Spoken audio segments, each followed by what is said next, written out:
Is it possible to inherit prejudice? The quick answer is no. Excuse me, to inherit wisdom. The quick answer is no. Why? Well, you have to consider what inheritance is and then what wisdom is to do so. So I reversed my field, as I often do, and wondered, is it possible to inherit prejudice? Let's begin there instead. And the answer came thunderingly back to me. Not only is it possible, it's the only way you can come by it. And so in that sense, for me, is that what this is telling us as well, that with the breakdown of that, quote, where to look for that truing, suddenly it's, I think Ken Wilber even used the phrase, a perspectival madness, almost like being in the funhouse of mirrors. It's like, it doesn't matter where you look, you can be affirmed or confirmed or not. And so is that another thing that might be trying to teach us?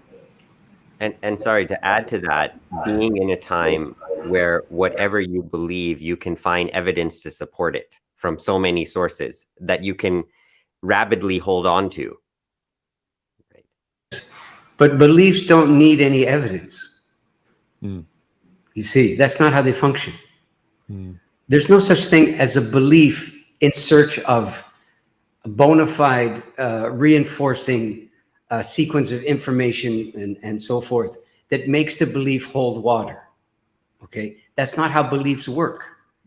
Beliefs are self-sustaining, are they not? And in this sense, they're virtually indistinguishable from prejudices. Here's what I mean. This is apropos of your some of the aspects of elderhood that you mentioned now. I gave myself the project a couple of years ago to wonder to myself, given the limitations of gathering, to wonder to myself whether it was possible to inherit wisdom. That's where I began the inquiry. And I'm just going to very briefly replay, the stones along the path that interrupted my procession and stubbed my toes, but gave me finally some respite from my own self-appointed task of becoming certain on the matter. And this is what I come up with. So, is it possible to inherit prejudice? The quick answer is no. Excuse me, to inherit wisdom. The quick answer is no. Why? Well, you have to consider what inheritance is and then what wisdom is to do so. So I reversed my field, as I often do, and wondered, is it possible to inherit prejudice? Let's begin there instead. And the answer came thunderingly back to me. Not only is it possible, it's the only way you can come by it. You see, how so? It's in the nature of prejudice. The word is telling you something. Prejudging. It means the allegation of certainty that precedes your encounter with the thing that you've crafted some certainty about. You bring the certainty to the encounter. You don't derive it from the encounter. No, that's what prejudice is. So it helps to loosen it from, quote, racial prejudice, for example, or any other kind. You wonder about it as a functioning thing. You think about it as an animist would, not an analyst would. Okay? And it seems to me you come up with that. So the amazing thing about prejudice is it needs no reinforcement. Nobody wakes up in the morning who's possessed of a prejudice and goes, man, I feel my prejudice is slipping. I'm going to have to really work on those things today. In fact, I got to get myself to an adult rehabilitation center to re-up on my capacity to bear these prejudices along. Nobody does, right? Anybody who's possessed of a prejudice looks out the window and says, yeah, I got information for the next 40 days that sustain my prejudices with no hesitation whatsoever. And then, God help us, I meet another human being, it's over. I got a year's worth. In one little account, I know I'm being a little extreme here, but you take the point though, prejudices are self-sustaining. They don't need any evidence, right? And they tolerate absolutely no naysaying or divergence from the, central command's position. The amazing thing about wisdom is that even though it's easily confused with prejudice, the confusion is only in the mind of the prejudicial person.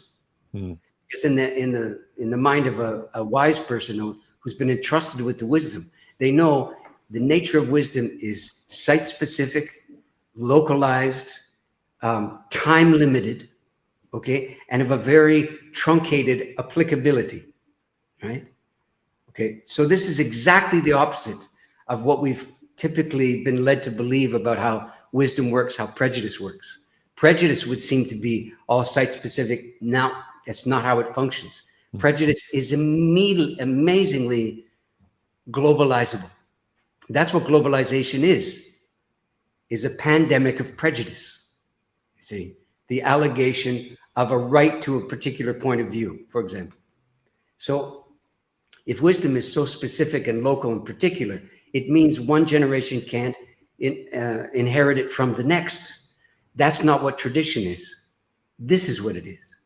You don't inherit your prior generation's spirit work or its labors on behalf of its troubles. What you inherit is the willingness of the prior generation to labor on these troubles. You benefit and you inherit their example, not the content of their achievement or success or failure or however it went, you see.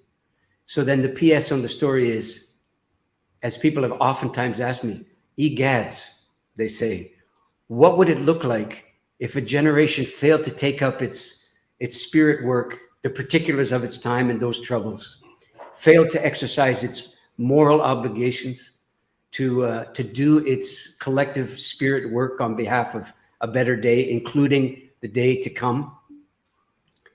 And the answer is, this is not hypothesis. Okay, the question comes from the fact that it's already happened. So the subsequent generation becomes an heir to the compound fracture of prior generations, either inability or unwillingness to undertake its work.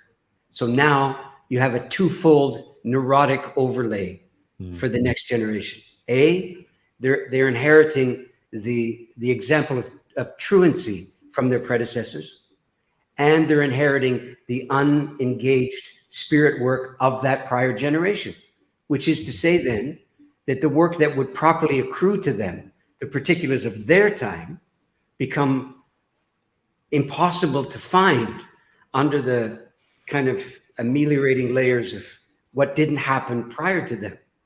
And if this happens over subsequent generations, what do you have?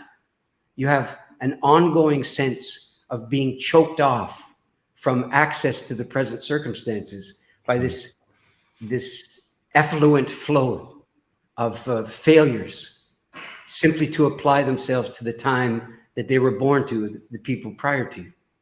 So all of this is to say then that the principal obligation of any given generation is to attend to its time and to do everything it can to slow, I'm thinking of the West now, to slow the compound fracture of transmission. There's no question that we're receiving transmission from the prior generations. The problem is that what we're receiving is a kind of static bound, half legible, half audible sequence of failures to comply with its time. And this is mistaken now for the freedom to self-actualize, self-designate, self-define. And there's no doubt that John Berger had it right, the English author, when he said, autobiography of all kinds begins with the feeling that you are alone. And there's no question in my mind that the deep and raucous personalization of truth that has occurred during the course of my lifetime is more proof than anybody can bear of the fundamental experience of radicalized aloneness and unsought solitude that the last 20 months is simply the most recent incarnation of. Yeah.